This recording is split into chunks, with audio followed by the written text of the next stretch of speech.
नमस्कार. आज आपण छत्रपती शिवाजी महाराज यांची चरित्रकथा बघूयात.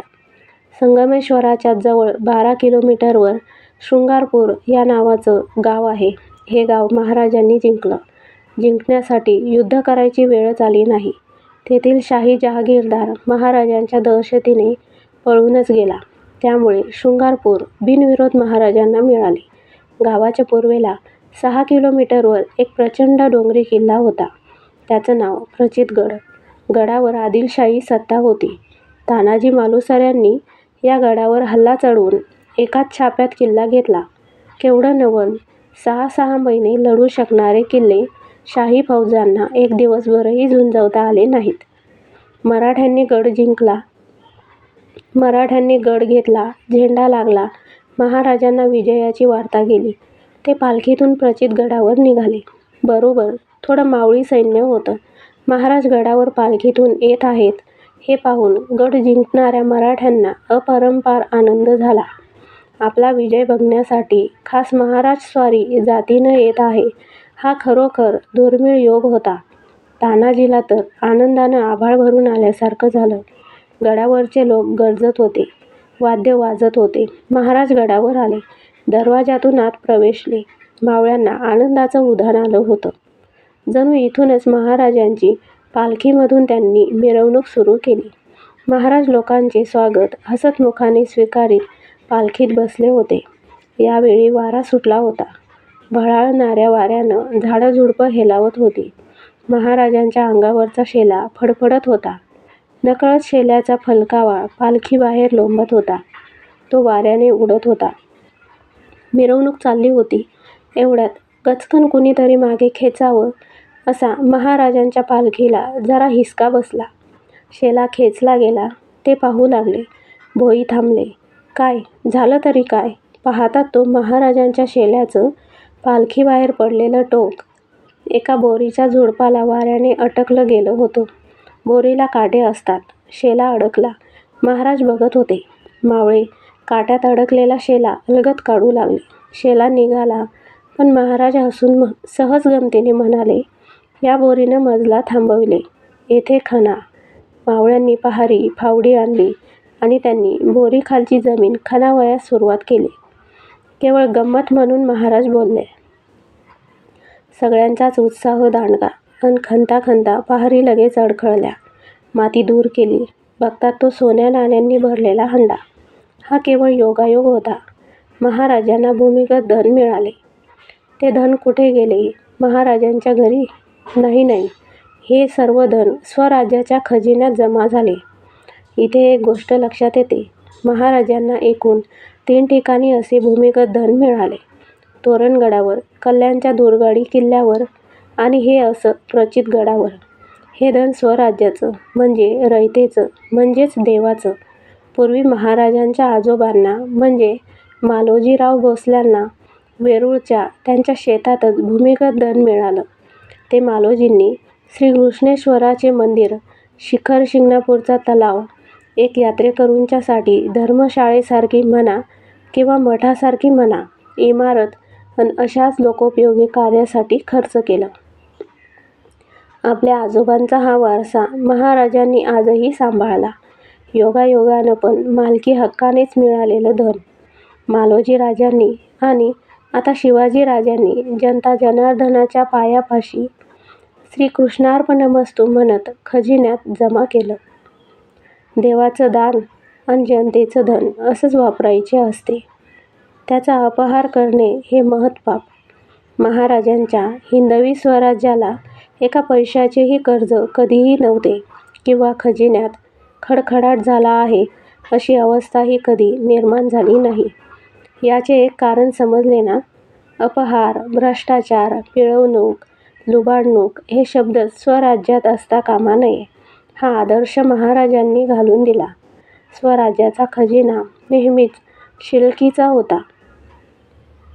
जगद्गुरू तुकाराम महाराजांनी आम्हाला आवर्जून सांगितलं आहे की जीवन या धन उत्तम, व्यवहारे उदास विचारे वेंच, करी चांगल्या मार्गाने. खूप धन मिळवा आणि उदार मनाने खर्चही करा. हा महाराजांचा आदेश होता आणि आहे. प्रचितगडची ही तानाजींची मोहीम इसवी सन 1661च्या पावसाळ्याच्या पूर्वी झाली. दारिद्र्य कोणाच्या वाट्याला आलं तर ते दुःखदायकच आहे. त्यानं प्रयत्नाला देव मानून उत्तम व्यवहारी धन जोडावे, संसार गोड करावा, हौसेनं करावा. ज्याला हौस नाही त्यानं संसार आणि राज्यकारभार करूच नये. पण दारिद्र्याचा अभिमान धरणं हा तर गुन्हा आहे. शिवाजीराजांनी माणसांना कष्ट करण्याची चटक लावली, हौस निर्माण केली. हे राज्य श्रींच्या आशीर्वादाचं आहे. राजेश्रींचे राज्य म्हणजे देवताभूमी. एका विरकत वैराग्यानं तर म्हटलं की अशुद्ध अन्न सेवू नये. अशुद्ध अन्न म्हणजे अयोग्य, पापी, भ्रष्टाचारी मार्गाने मिळवलेली धनधान्य दौलत. तिचा उपभोग घेऊ नये. श्रमाने मिळवावे. श्रम म्हणजे देवपूजा. आम्हाला केवढी मोठी माणसं इतिहासात मिळाली पहा.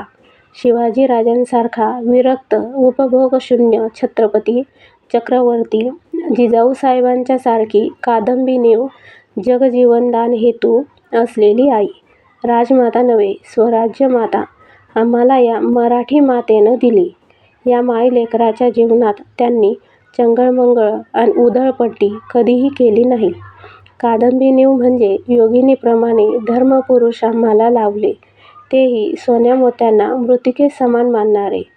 श्री तुकाराम महाराजांसारखे तोवरी तोवरी वैराग्याच्या गोष्टी, जोवरी देखिला नाही दृष्टी. तुकाराम या शिवकाळातील सारेच संत सत्पुरुष असे होते. मठ करून ताठा करणारे नव्हते. जनतेच्या भाबड्या श्रद्धेचा उपयोग करून इस्टेटी निर्माण करणारे नव्हते. म्हणूनच रयत सुसंस्काराच्या अभ्यंग स्नानात नाहत होती. याचा अर्थ इथं शिवाजीराजांच्या 5-10 वर्षाच्या स्वराज्य काळात अगदी स्वर्गलोक अवतरला असंही नव्हे. समाजाची गतीही सावकाशच असते. स्वराज्यपूर्व काळातील इथलं लोकजीवन किती केविलवाणं होतं. पण स्वराज्य वाढू लागल्यापासून ते जीवन बदलत गेलं. माणसा खावया अन्न नाही अशी अवस्था असलेला मराठी मुलूक स्वराज्यात भरल्या कणगीला टेकून पोटभर भाकर तुकडा खाऊ लागला होता.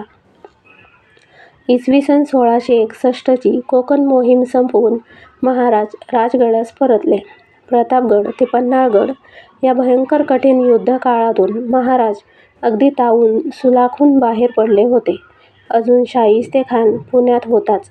स्वराज्याचे हेर पुण्यावरती गिरट्या घालीतच होते. त्यांचे मोठे यश म्हणजे उंबरखिंडीत केलेला कारतलब खानचा दणदणीत पराभव.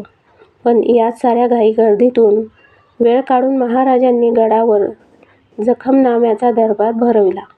जखमनामा म्हणजे ज्यांनी ज्यांनी युद्धात कामगिऱ्या केल्या त्या कर्तबगारांचे भर दरबारात भरघोस कौतुक. याच काळात अज्ञानदास उर्फ आगीनदास नावाचा एक नामवंत शाहीर मराठी मुलखात गाजत गरजत होता. या कौतुकाच्या दरबारात महाराजांनी युक्तिबुद्धिवंताचे छान कौतुक केले. या शाहिराचेही. जेधे नाईकांना त्यांनी मानाचे तलवारीचे पहिले पान दिले.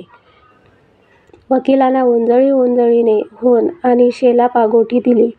युद्धात जे खर्ची पडले त्यांच्या बायका-पोरांना 250 म्हणजे पेन्शन दिले. कोणालाही उणे पडू दिले नाही. महाराजांनीही आपल्या कर्तृत्ववंताचं भरघोस कौतुक केलं नेहमीच. अशाच काळात शाहिस्तेखानाच्या छावणीतून खानाचा भाचा नामदार खान हा कोकणातील पनवेलजवळच्या मिऱ्याडोंगर उर्फ मिरागड या किल्ल्यावर फौज घेऊन निघाला. राजगडावर खबरा आल्या. महाराजांना शिकारीची संधी आल्यासारखंच वाटलं असावं. ते महाडच्या बाजूने कोकणात उतरले. मिरागड उत्तरेस आहे आणि महाराजांनी मिऱ्या डोंगरावर हल्ला करणाऱ्या नामदार खानाला आणि त्याच्या शाही फौजेला अचानक हल्ला करून असं झोडपून काढलं की जणू लोहार तापून लाल झालेल्या लोखंडावर दणादणा घाव घालतो तसं. नामदार खान आपल्या पूर्वपरंपरेप्रमाणे पळून गेला.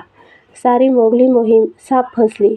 ही मोहीम इसवी सन 1662च्या प्रारंभी झाली. या मोहिमेत स्वतः महाराज रणांगणावर झुंजत होते. महाराजांच्या या अविश्रांत परिश्रमांना काय म्हणावे. महाराजांना विश्रांती सोसतच नव्हती.